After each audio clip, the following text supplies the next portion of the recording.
क्या कह रहे हैं? आत्मा क्या है? आत्मा उस परमात्मा की परछाई है, आत्मा उस परमात्मा का प्रतिबिंब है जो इस मानव में दृष्टिगोचर हो सकता है। रिफ्लेक्शन है, it is a reflection of God Almighty in our heart. If the heart is a good heart, that is better. If heart, जरा सा गुनगुना हो तो चले. If the heart is clean, like a clean mirror, the reflection is the best. It's just simple thing, is the reflection of God Almighty within ourselves.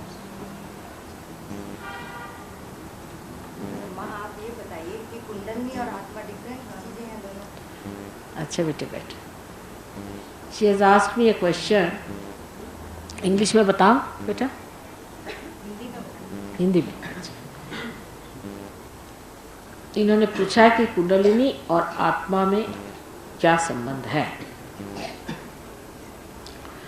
अब पहले मैंने बताया आपसे कि परमात्मा का प्रतिबिंब जो है वो आत्मा है. एक बात हो गई.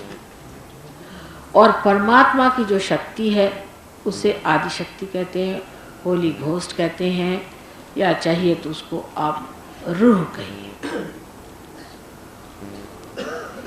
इस शक्ति का प्रतिबिंब जो मनुष्य में होता है वो कुंडली है. जब तक ये दोनों चीज मिलती नहीं तब योग घटित नहीं होता. योग माने यूनियन. और जैसे ही ये चीज घटित हो जाती है तो जैसे कि समझ लीजिए ये एक बहुत ही ग्रोस तरीके से फिर एनालॉजी बताएंगे कि जो बिल्कुल निम्न चीज है उसकी, कि जैसे इसकी जो कनेक्शन है जैसे ही मेन से लग जाता है तो जो प्लग है उसमें इसको लगा देने से ही इसका कनेक्शन चल जाता है. तो इसमें कहिए कि कुंडलिनी ये है और प्लग जो है वो आत्मा है. अब है बहुत ग्रोस चीज, लेकिन करेगा कोई सी भी एनालॉजी दीजिए, कितनी भी काव्यमय बनाइए तो भी वो निम्न तो होगी. इतना निकट संबंध है एक दूसरे.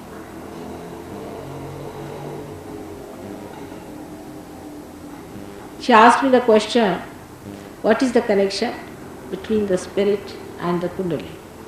I said, I was telling them in Hindi language, a point that whatever we have to achieve or whatever we achieve or we describe or talk about is lower than us, is not higher than us. Because it is done through our intelligence or through our emotions. So it is not higher than us. The whole thing is lower than us, which we can handle. In imagination you may think of something greater things, higher things. But this imagination, that's not reality. So in reality when you have to deal with something, in reality, then you deal with things that are lower than you.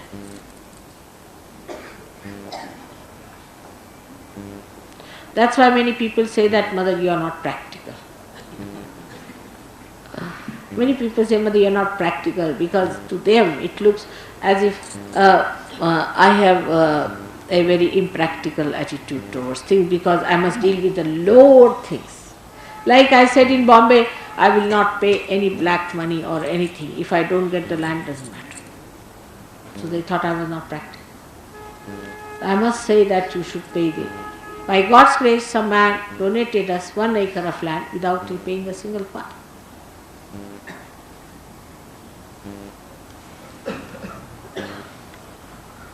एक और प्रश्न हुआ, मनुष्य को अंधेरे से डर क्यों लगता है?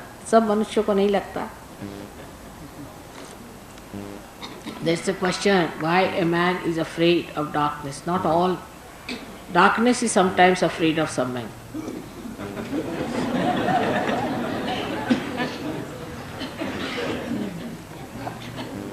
ये बात सही नहीं, प्रश्न जो है अधूरा है बेटा।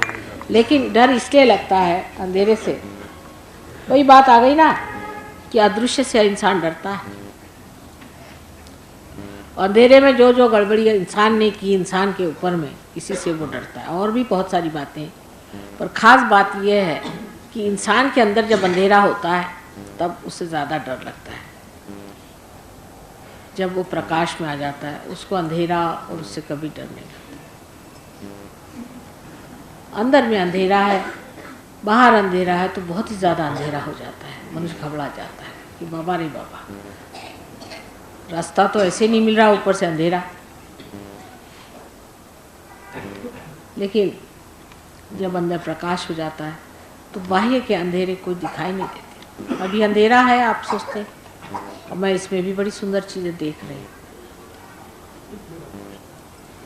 ये इतने बड़े बड़े विश्वविद्यालय हैं अपने देश के अंदर और बाहर भी, और इसमें इतना धन भी खर्च करती है सरकार और बाकी सब लोग मिलकर भी, और इतने इतने विद्यार्थी उसमें लगे हैं जो दिन और रात उसमें परिश्रम करके कुछ प्राप्त करते हैं।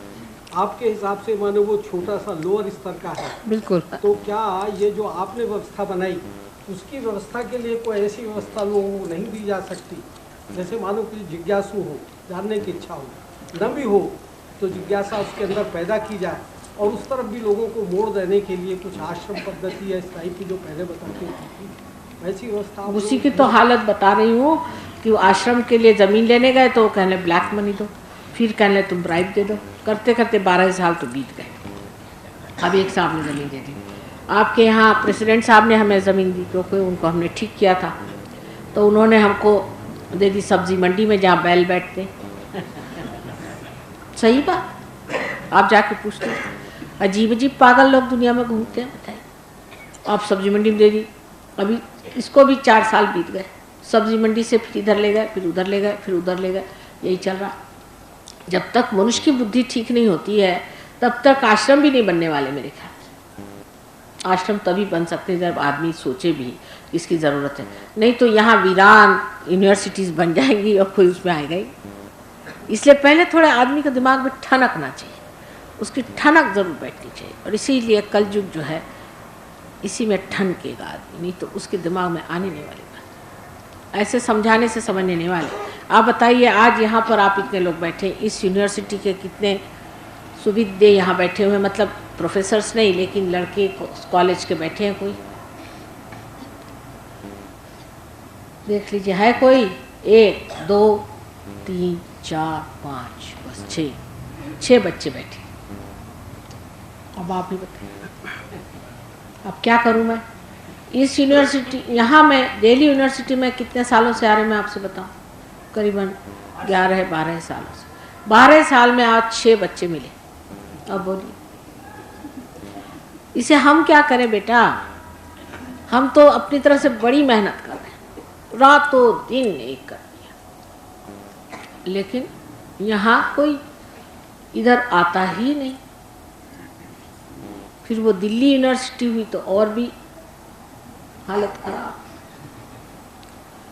और वो जो आपकी जवाहरलाल नेहरू यूनिवर्सिटी है उसमें तो एक इंसान आया मेरा भाषण सुनने, मैंने तो दीवारों को भाषण दिया बस। ज़रूरत तो नितांत है। जब तक ये लोग बहुत आफत में नहीं फंसने वाले तब तक इनकी अकल नहीं ठिकाने आएगी। जैसे परदेश में हमारा ज़्यादा काम हो रहा है, कैम्ब्रिज यूनिवर्सिटी में, न्यूयॉर्क यूनिवर्सिटी में, कनाडा में, 3 जगह हमारे थीसिस लोग लिख रहे हैं सहयोग पर। सहयोग के बारे में थीसिस लिखा जा रहा है। आप दिल्ली यूनिवर्सिटी में कोई करेगा ऐसा काम? कोई मानेगा यहाँ पर कि सहयोग पर एक थीसिस लिखा जाए? और अगर लिखेंगे तो भी ऐसा इतना सुपरफिशियल कि उससे सहयोग का काम ही रुक जाए परमानेंट।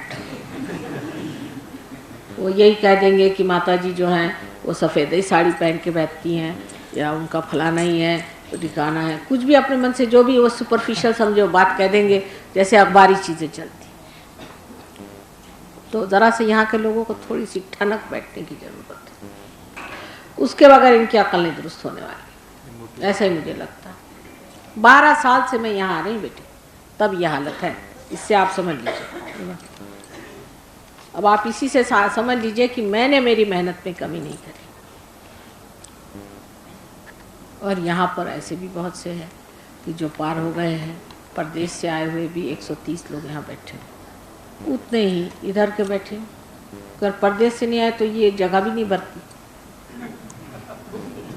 सच्ची मैं क्या करूं? लोगों को रुचि ही नहीं है, इधर विचार ही नहीं है। वो तो सोचते हैं कि बड़े अफलातून हो गए। क्या कहा जाए? The gentleman who writes, Mother, I failed to attend your lectures on awakening of Kundalini, on Mooladhara and Sahasrar Chakra. My keen desire to learn the same by tape recorder, and I am leaving to my native place by 2nd or 3rd of this month. कौन है? कोई है साहब, किससे? Who is this gentleman? All right, there is a arrangement that you can take my lectures, which is taped, and you can take from there. All right, but you see, my lectures are of no use if you do not get your realization. It's a good thing to, you see, because mother speaks well, you see, she's good at speaking, so nice to listen to her. But you must get your realization first. All right? You got it. Then you take it. Then it's all right. Then you are my son. All right? You take whatever you like.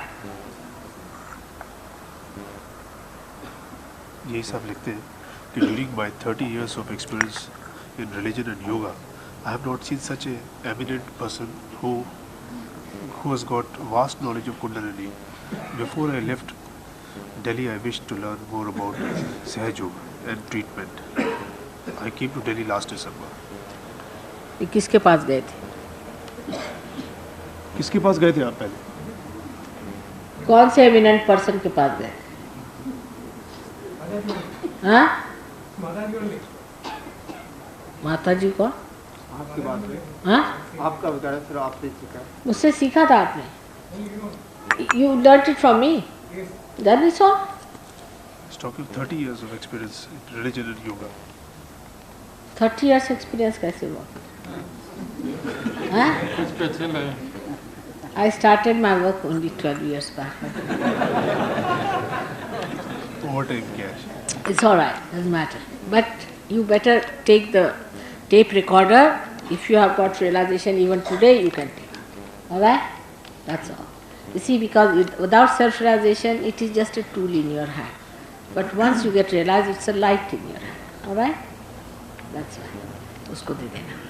You can take. We have got arrangements. Those who want to take my tapes can take it, but you have to be a realized soul. Otherwise, we don't give. Because what's the use of this cheap popularity? There's no need to have cheap popularity about Sahaja Yoga. You have to become. Here you cannot be just a member. We have no membership, nothing. This is a living organism. So if you become, you have every right. But if you don't become, you have no right. Just like you have to be an Indian citizen to have some rights in this country. I wonder if we have any. But here God speaks in the realm of God.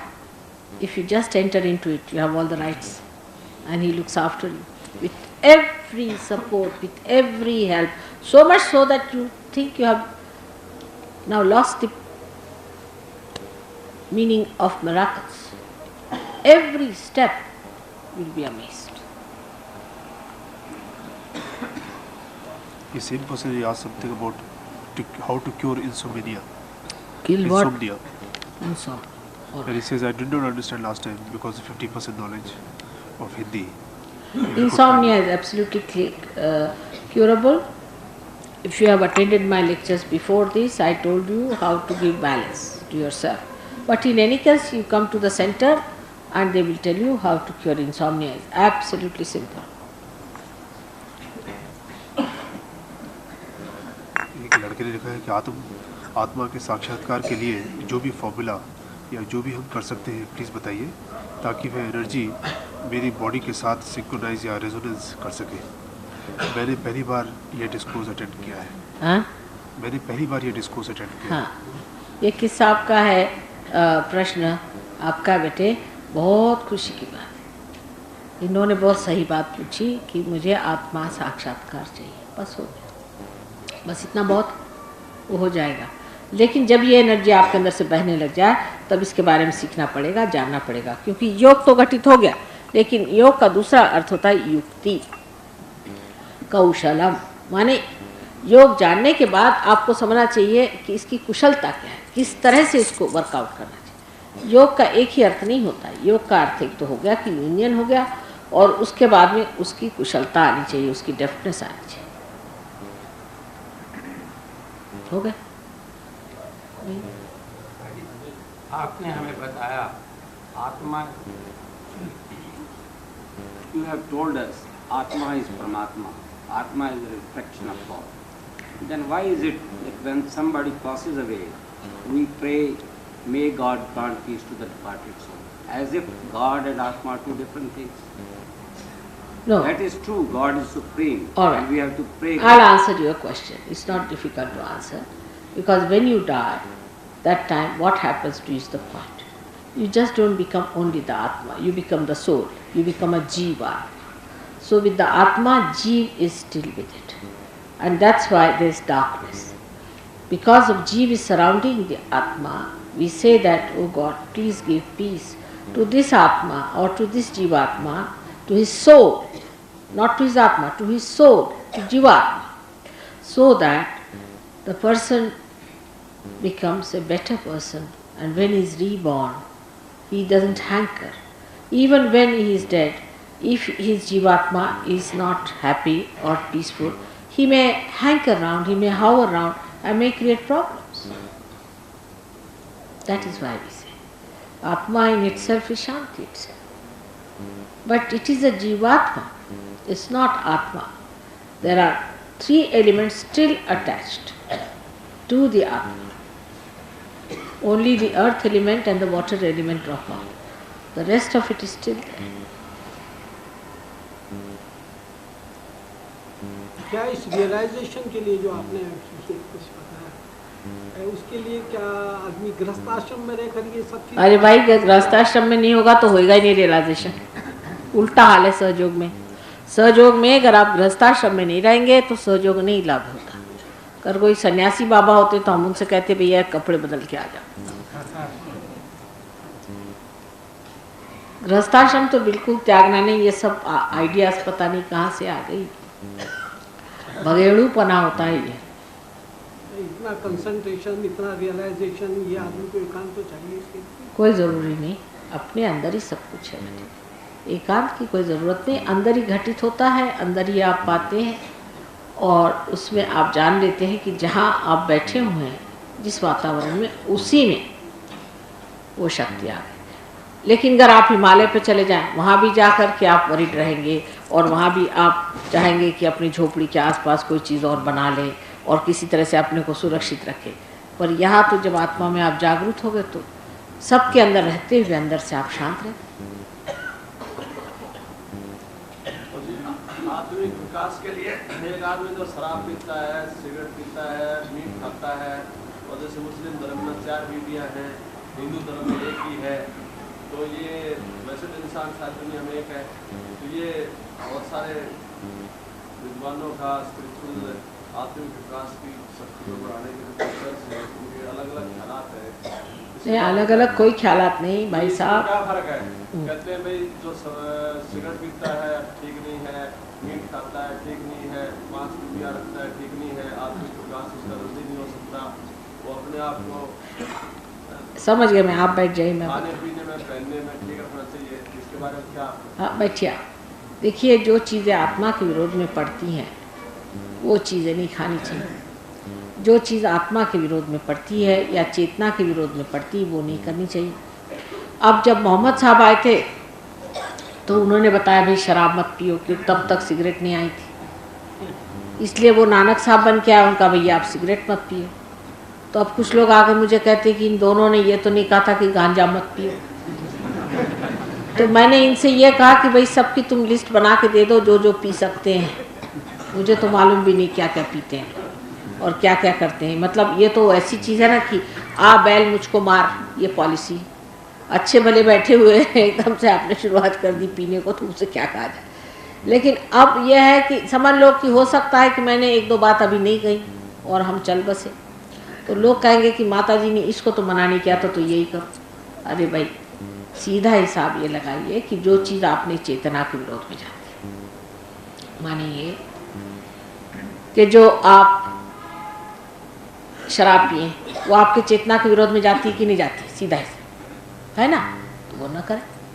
अच्छा cigarette पिए उससे cancer होता है ना, वो आपके शरीर के विरोध में जाती है। अच्छा रही बात गोश्त खाने की, इसके बारे में किसी ने भी नहीं कहा गोश्त मत खाओ, ऐसा किसी ने नहीं कहा गोश्त मत खाओ, ये तो बनाई हुई चीज़ है, ऐसा नहीं कहा। लेकिन ये ज़रूर कहा है कि आप जो भी है संतुलित खाना खाएं, वेजिटेरियन आप वेजिटेरियन रहो। गोश्त खाने पर जब लोग आते हैं तो मछली, मुर्गी, घोड़ा, गाड़ी सब खा जाते हैं, और जब वेजिटेरियन पे आते हैं तो यह हद हो जाती है कि खटमलों को बचाएंगे, मस्कीटोज को बचाएंगे। भाई कोई चीज़ का तुक होना चाहिए, हर एक चीज़ का तुक होता है, इसका कोई मतलब। जैसे आप समझते हैं कुछ लोग ऐसे होते हैं कि मस्कीटो को, अब मस्कीटो को क्या मैं आत्म साक्षात्कार दे सकती, एक सीधा दे सकती हूँ क्या, खटमलों को दे सकती हूँ, मुर्गियों को दे सकती हूँ, नहीं दे सकती। लेकिन शारीरिक दृष्टया जिस आदमी को जिस चीज़ की ज़रूरत है वो खूब खाए। लेकिन अगर लोग सिर्फ गंदी चीज़ें खाना चाहें उसे क्या कह सकते हैं, जिसको जो सूट करता है वो खाना चाहिए। अब इसका मतलब है नानक साहब थे वो तो गोश्त खाते थे, कबीर दास खाते थे गोश्त, अपने मोहम्मद साहब खाते थे, राम खाते थे, बुद्ध भी खाते थे और महावीर भी खाते थे। लेकिन उनका ये नहीं था कि अब खाने पे आए तो खाने पे लग गए, क्योंकि खाने पीने से आत्मा पे असर तब आता है जब आपके अंदर ऐसी प्रवृत्तियां आ जाए जिससे आप हिंसक हो जाएं। और उससे भी असर आता है कि अगर आप एकदम बंदगोभी होके पड़े रहें, कैबेजेस, कुछ लोग जो होते हैं वो बिल्कुल उस प्रकार हो जाते हैं कि जैसे कि कुछ उनके अंदर कोई शक्ति नहीं। अब आप देखिएगा कि बीमारियां भी इस तरह से आती हैं, अतिशय। जो लोग बहुत ज़्यादा गोश्त खाते हैं वो आतताई होते हैं, अहंकारी होते हैं, और उनके अंदर बीमारियां क्या आ जाती हैं। ऐसे लोगों का ब्लड प्रेशर ज़्यादा हो सकता है, हार्ट अटैक हो सकता है उनको, क्योंकि ओवर एक्टिविटी होगी। और जो लोग सिर्फ घास खा के रहते हैं, समझ लीजिए, उनको सब लिथार्जी आ जाती है, उनको लिथार्जिक हार्ट होता। आज ही एक साहब आए थे, अग्रवाल थे बेचारे, तो कहने लगे कि उनके lethargic heart, lethargic liver, lethargic intestine. तो मैंने कहा देखिए आप तो गोश्त नहीं खा सकते क्योंकि आपने कभी खाया नहीं, लेकिन आप ऐसा करिए कि प्रोटीन खाएं ज़्यादा। तो वहाँ प्रोटीन कहाँ मैंने भी मिलता है, खोजोगे को तुम खा नहीं ना सकते आप, और बहुत खा चुके तुम, ये कार्बोहाइड्रेट्स नहीं खाना चाहिए तुमको, ये समझाने की बात। अब किसी ने कहा कि गीता में लिखा है, बहरहाल मैं तो इतना ही कहूँगी कि गीता में सबसे पहले कृष्ण ने ये कहा कि अर्जुन तू इन सबको मार। अहिंसा की तो बात ही नहीं करी, मतलब उनको अहिंसा में कैसे ला के डाल दिया पता नहीं। उन्होंने तो इंसान को मारने को, जानवर का तो छोड़ो, और उस पर गुरु को तक मारने को कहा, तो वो कैसे कहेंगे कि तुम इसको नहीं मार उसको नहीं मार, वो तो पहले ही कहते कि सब मरा हुआ। ऐसी उल्टी बातें भी सब जगह हुई है, बाइबल में भी बहुत गलत कर दिया है, कुरान में भी ऐसी चीजें कर दी। ये तो सबका धंधा है, क्योंकि ऐसा नहीं करेंगे तो इनकी चलेगी कैसे। कुछ ना कुछ ऐसा बना देते हैं कि जिससे कोई ना कोई चीज एक ग्रुप बन जाए। ये सब जो है गठबंधन बनाए हुए हैं। समझने की बात है कि चेतना के विरोध में सब शराब वगैरह ये जाता है, इसलिए शराब के विरोध सबने कहा है, चाहे मोसेस को ले लीजिए आप। अब ईसा मसीह ने नहीं कहा, आप कहेंगे, लेकिन ऐसी बात नहीं, ईसा मसीह इस जगह पैदा हुए हैं और ये जगह जो है वहाँ पर दूसरी बात करने की, जहाँ जो बात करने की वही तो बात होगी। अब मैं कुंडलिनी के जागरण के लिए अगर आई हूँ तो मैं उसी की बात करूँगी आपसे, लेकिन इस वक्त ऐसी है कि सभी बात करनी पड़ेगी, नहीं तो मुझे डर लगता है कि आप जो नहीं बात करूँगी उसी को पकड़ बैठिएगा। इसलिए बेहतर है कि मैं सभी बातें कह जाऊँ। लेकिन तो भी पकड़ने वाले पकड़ेंगे। जिनको यही काम है सुबह से शाम तक इसकी पकड़, लूप होल्स जिसे कहते हैं ना, जैसे अब कोई अगर आप चोर के पास जाके पूछिए किसी बैंक के बारे में तो वो ये बता देगा कि इसमें कैसे आप घुस सकते हैं बराबर, लेकिन उसके मैनेजर से पूछे तो कहेगा देखिए इसमें ये मजबूती है, ये मजबूती है, वो मजबूती है। लेकिन चोर ही बता सकता है कि इसमें आप कैसे घुस सकते हैं, कितने भी आप मजबूत बना जाइए तो भी हम घुस के दिखाएं। ये इंसान की खूबी है। हर धर्म प्रचारकों ने अपनी तरफ से पूरी कोशिश की कि भाई इंसान को अकल मिले। अब महावीर जी को इस हद तक पहुंचा दिया कि अब खटमल एक उसको लाया, एक ब्राह्मण को लाया, उसको कहे तुम पे खटमल लगा देते और तुमको इतना पैसा देते। उसके बाद खटमल उसको जब चूस लेते हैं और ब्राह्मण को छुट्टी हो जाती है तो बड़ा धर्म कार्य होगा, हमने इतने खटमलों को खून खिला दिया एक ब्राह्मण। अब ये कोई तरीका हो? मनुष्य को सूझबूझ बहुत है लेकिन धर्म के मामले में बहुत है।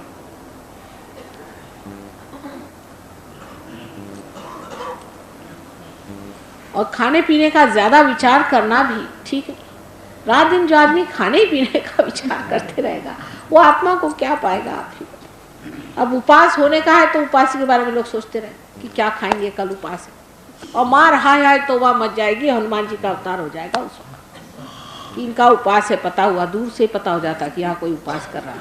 भगवान बचाए रखे ऐसे उपासशील लोगों से। सहज में दूसरा नियम है कि कोई उपास नहीं करेगा भगवान के नाम पर। अपने लिए करना तो करो, लेकिन जो आदमी उपास करेगा उसको गांव से बाहर जाना चाहिए, क्योंकि किसी को उनकी बातें नहीं सुनने की। यहाँ तो सब में शहीदीपना है ना।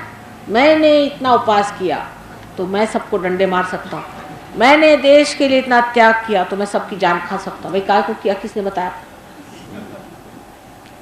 वो भी एक मार्टियरडम है, दिमागी जमा खर्च किया तो किया, मजे में रहो।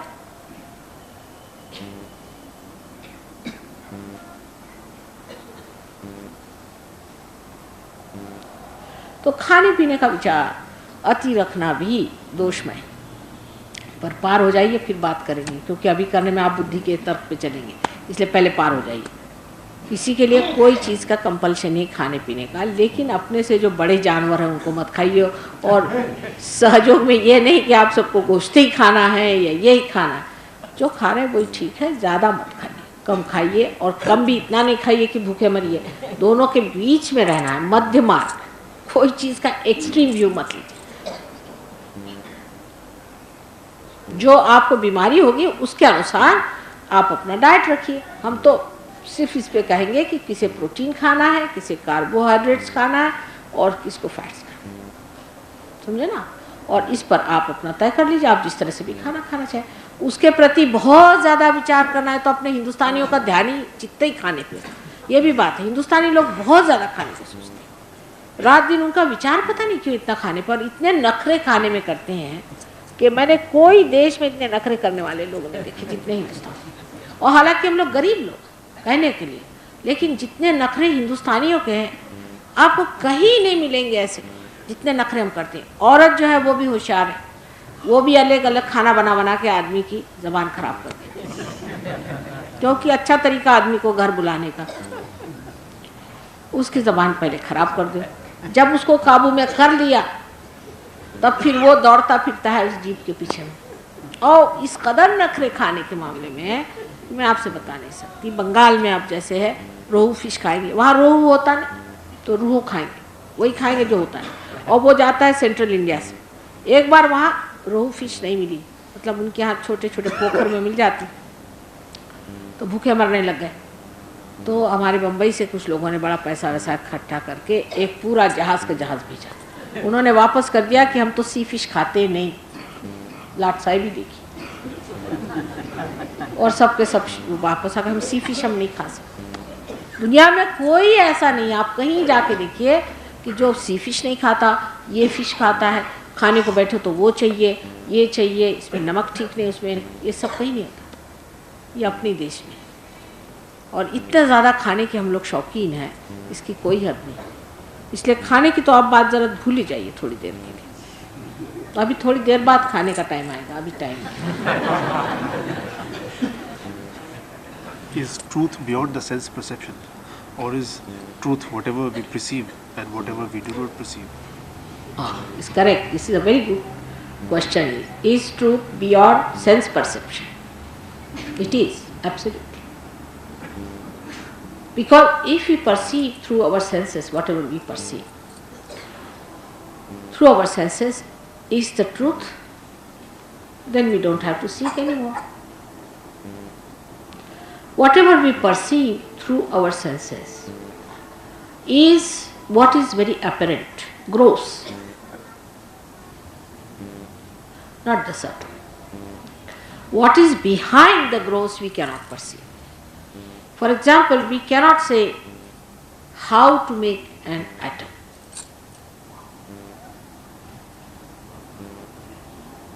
We cannot say how an amoeba is made to a human being. We cannot make one monkey into a human being, can we? Through our perception of the senses.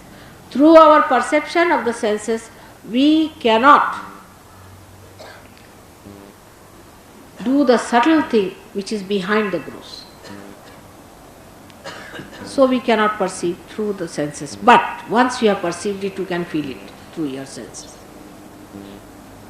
This is the second point. हो गया? I think let us have meditation. क्या प्रश्न? What one shall do or practice?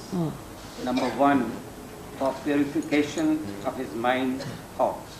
Number two, for shedding complex within oneself. All right. And number three, for creating self-confidence in himself. It's a very good question. Sit down.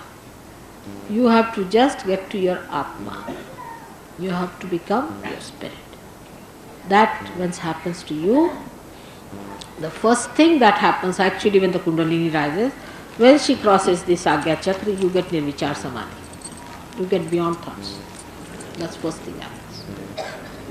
Then how to get your confidence? Atma is your confidence. Because so far you have not known your properties. You have not known your wealth. You have not known your beauties, your glories.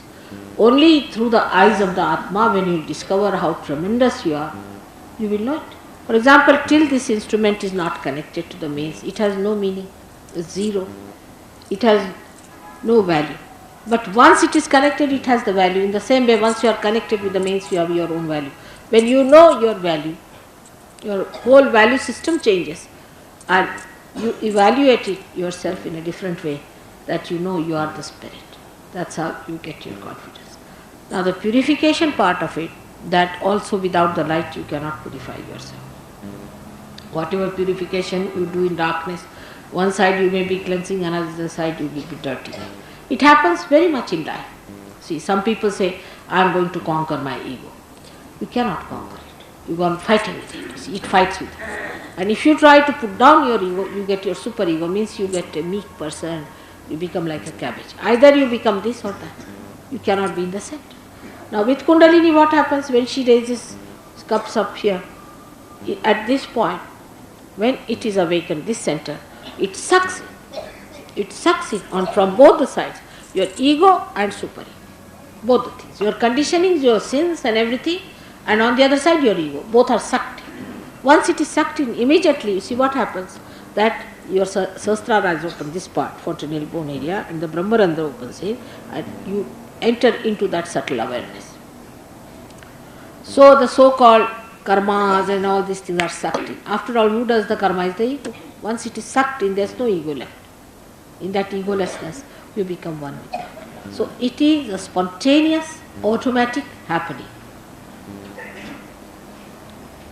As a result of the Kundalini awakening, all these things happen immediately.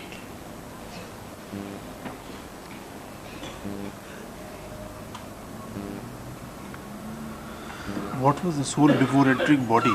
Huh? What was the soul before entering body? And what happens to it after death?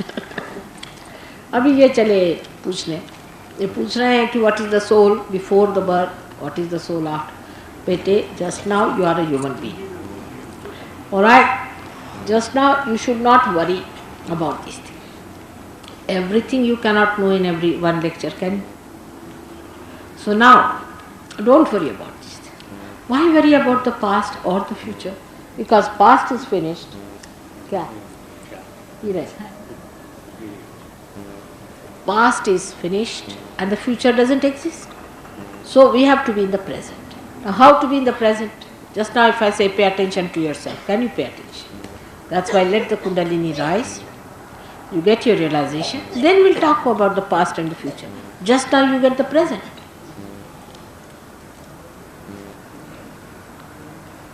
Last question, आपके अनुसार सहयोग द्वारा आत्मा और परमात्मा का मिलन होता है? यदि ऐसा होता है तो हमारे ऋषि मुनि आदि वहाँ हिमालय पर्वत आदि एकांत स्थल पर कुंडलिनी जागृत करने के लिए, परमात्मा की प्राप्ति के लिए क्यों जाते थे? इन्होंने सवाल ये पूछा है कि हमारे he is asked a question that if atma can be realised in this world, then why the Rishi Munis used to go to Himalayas? Nanaka has answered this. Kahe re ban khojan jai, sada nivasi sada alepa to he sang samai. Pushpa madhya jo bas basat hai mukur mahi jas chhai, तैसे ही हरि बसई निरंतर घट ही खोजो भाई. अंत में कहते हैं कहे नानक बिन आपा चीन्हे मिटे न भ्रम की काई. ये तो पागलपन है, आप हिमालय पे जाओ नहीं तो कहीं भी जाओ. ये तो पागलों को क्या करें, कोई ज़रूरत नहीं जाने की. दूसरी बात ये कि उनकी शायद माँ नहीं रही होगी उनको बताने के लिए कि भैया कहाँ जा रहे हो सकता. यही बात एक कह सकती हूँ मैं, तो और क्या कहूँ कि ये भी अच्छा कि हिमालय चले जा रहे.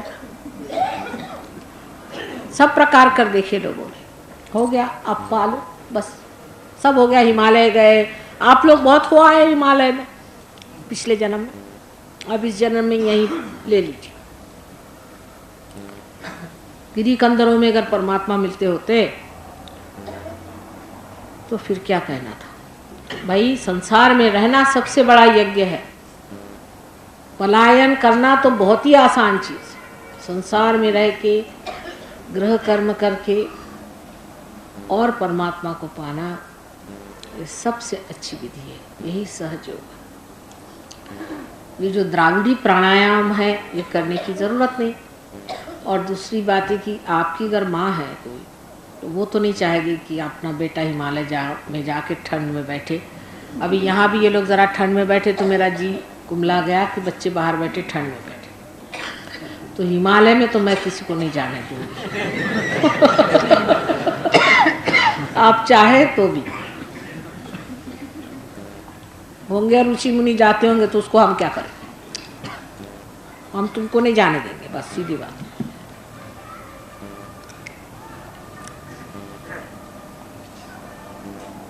कौन से ऋषि गए थे हिमालय ये तो मुझे नहीं पता. कौन गए थे, ऑथेंटिकली कौन से ऋषि गए थे? हाँ गर्मी में जाओ हिमालय, बड़ा अच्छा रहेगा. वो दूसरी बात. लेकिन राजा जनक का किस्सा है श्री रामचंद्र जी के वक्त कि उनको विदेही कहा जाता था. वो तो राजा.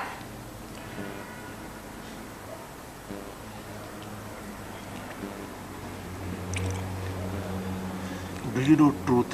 If yes, how? Does one know truth? If yes, how? Through senses or supra senses or without senses? एक साहब ने सोचा है कि truth how are we to know, through senses, supra senses, Or without senses? Through आत्मा, through आत्मा, through your spirit you will know. Neither by senses nor by anything, through your Atma, because when the spirit is connected, or when the light of the spirit comes into your attention becomes, again I say it's not lecturing, becomes collectively conscious. So that you start feeling others through the vibratory awareness, through the Chaitanya that is flowing through. You feel them on the fingers, and you can see that the chakras are on your fingers. And whether they are hot, cold, or the breeze is coming. Accordingly, it is decoded in Sahaja Yoga to find out. And you will verify it and you will find exactly that will be happening. Actually, Muhammad Sahab has clearly said that at the time of resurrection, your hands will speak. The language of hands is a universal language. But the feeling on the hands is universal. But that time, what feeling you get is not through your senses but through the enlightenment of your centers on your fingers, fingertips. The 7 chakras are 5, 6 and 7. Kundalini का चित्र है, उसमें देखिएगा. ये सब सवाल आप बेटे धीरे धीरे करो. आप बहुत जल्दी भागे जा रहे हो. अभी फर्स्ट में घुसे हैं ना, तो अभी बीए के क्वेश्चन कैसे पूछ रहे हैं.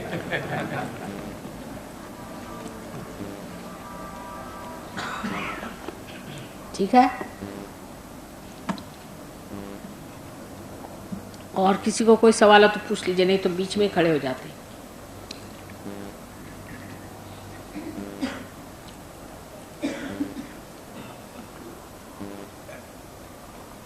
Mother, I don't have a question, but क्या बेटा? I have to acknowledge my gratefulness to you.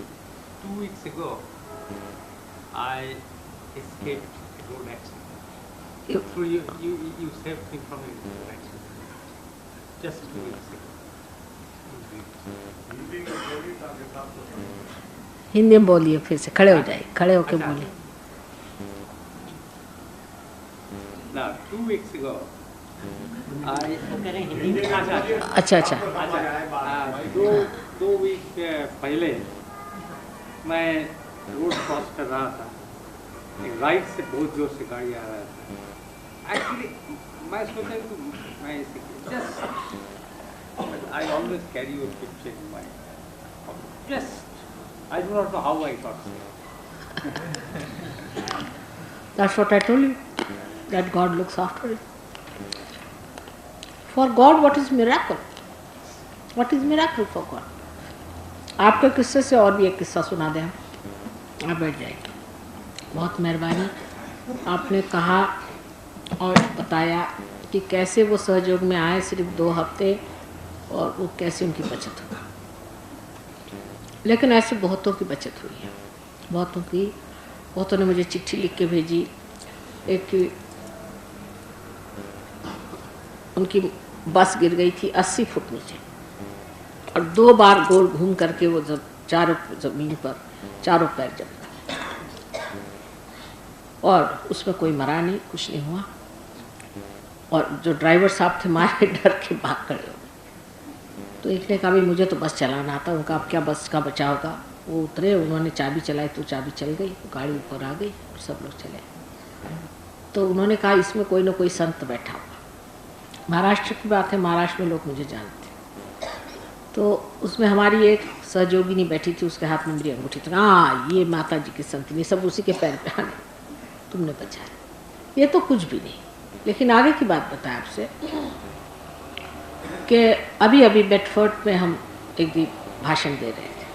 8 बजे का वक्त होगा. 7 बजे से भाषण शुरू हुआ. 8 बजे के समय एक लड़का कहीं 4-5 मील दूरी पर और ऊपर से गिरा नीचे. उसके मोटरसाइकिल से गिरा और वो जा करके एक नाले की साइड में गिर पड़ा, या कहिए कि नदी की साइड में. तो सबने सोचा तो अब ख़त्म हो गया लड़का. तो उसी वक्त एम्बुलेंस आई. उसमें 15-20 मिनट लगे. जब लड़के को लाए तो देखा बिल्कुल ठीक, उसकी कोई हड्डी नहीं टूटी, कुछ नहीं. उसने हमें कभी देखा नहीं था, कुछ मतलब नहीं, और बिल्कुल ठीक. लेकिन एक जगह दर्द हो रहा था.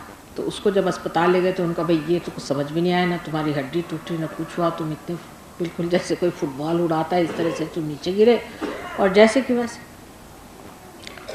तो उन्होंने कहा कि जब मैं गिरा तो बड़ी चोट आई थी, लेकिन एक लेडी आई सफ़ेद गाड़ी में और सफ़ेद साड़ी पहनी थी, इंडियन लेडी, और उसने उतर के मुझे हाथ लगाया और मुझे ठीक किया. उससे मैं ठीक हो गया.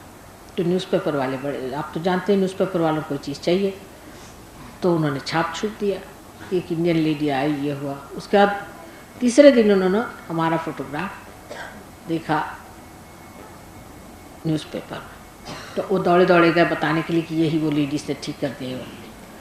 तो उन्होंने फिर चिट्ठी लिखी व्यवस्थापकों को, तो हमारे गोविंद ब्राउन करके साहब उनके पास चिट्ठी, तो उन्होंने फिर एक चिट्ठी लिख के भेजी कि माता जी के लिए कोई आश्चर्य की बात नहीं, ऐसे पहले बहुत बार इंडिया में हो चुका है। एक बार एक साहब हमारे साथ, हमारे ट्रस्टी हैं, वो हमारे साथ बैठे हुए कुछ बातचीत कर रहे थे, भूल गए कि उनको हाई कोर्ट जाना है और एक केस है और उसको लड़ना है। जब घर गए तो उनको फिर उसने फ़ोन किया आशील ने कि भाई क्या हुआ केस का, तो कहा अच्छा मैं कल जाके देखता हूँ। दूसरे दिन वो गए तो उन्होंने पूछा भाई उस केस का क्या हुआ, कहने क्या मतलब, आप तो कल आए थे और केस जिरह हुई और आपकी तरफ से जजमेंट भी हो गया। उन जाके जजमेंट पढ़ा, उसमें 3 बार उनका नाम लिखा था। इस टाइम प्रधान साहब ने बड़े ब्रिलियंटली बात करी और बड़े इंटेलिजेंट पॉइंट्स निकाले और कुछ आउट ऑफ द वे चीज़ कह डाली, और इसमें तो कोई यही नहीं दिखता है इनकी फेवर में केस जाएगी। तो वो तो मेरे साथ बैठे थे और 8-10 और आदमी वहाँ बैठे थे। इस प्रकार अनेक बार हुआ, लेकिन इसमें कोई आश्चर्य की बात नहीं, क्योंकि अगर मैंने कहा परमात्मा ही आश्चर्यजनक है तो फिर इसमें आपको आश्चर्य क्यों? अगर परमात्मा आपको संभालने वाले बैठे हुए हैं तो उसका थोड़ा सा आपको उसकी जानकारी किसी प्रचिति से तो होगी ना, तो प्रचिति मिलती रहती, जिससे आपका विश्वास बढ़ते जाता है परमात्मा। लेकिन पार होने से पहले नहीं मिलेगी। अब ये लड़का जो था ये पैदा पार था। बहुत से लोग मुझे मिलते हैं, कहते माँ हमने आपको स्वप्न में देखा, हमने तो पहले आपको देखा नहीं था। बहुत से लोग, अब ये कैसे हो गया? अब इसकी लंबी चौड़ी बात, ये तो दूसरी मशीन है। तुम्हें क्यों हंसी आ रही? सहयोगी ये बात बहुत बार देख चुके हैं, यहाँ हजारों ऐसे किस्से। एक्सीडेंट होगा नहीं हो, अगर वहाँ सहयोगी होगा तो एक्सीडेंट चल जाएगा, और हुआ भी तो किसी की चोट नहीं है। हमारे एक सहयोगी पहले हम किसी से कहते नहीं थे सिगरेट मत पियो या कुछ करो, तो सिगरेट की उनको थोड़ी आदत थी, ज़्यादा नहीं, सब छूट गया था। लेकिन एक दिन मोटर चलाते वक्त हाथ में उनके सिगरेट थी और उनके 5-6 दोस्त भी साथ में सिगरेट पीने, सब ने फोर्स किया कि सिगरेट रखो हाथ। कहले मैंने उसको पिया भी नहीं, हाथ में थी सिगरेट। इतने में हमारी मोटर जा करके खड्डे में गिरी और एकदम हम लोग उसके अंदर घुस गए, पता नहीं कैसे। और जब बाहर आए तो बिल्कुल हमें कुछ नहीं हुआ था, सिर्फ मेरी ये उंगली जिसमें विशुद्धि चक्र होता है वो ज़रा सी चोट खा गई। तब मैंने कान पकड़े कि अब मैं सिगरेट, और इतनी सी चोट खा गई, बताया उन्होंने, इतनी सी मेरी उंगली चोट खा गई। फिर परमात्मा का खेल आप देखिए, बड़ा मजा आएगा। अभी तो जाना ही नहीं, जब जानिए फिर देखिए क्या खेल खेलते। उसकी लीला अपरंपार है बेटा। अब तुम्हारा विश्वास बैठा ना, इसलिए ये विश्वास बैठाने के लिए ये सब लीला करते हैं।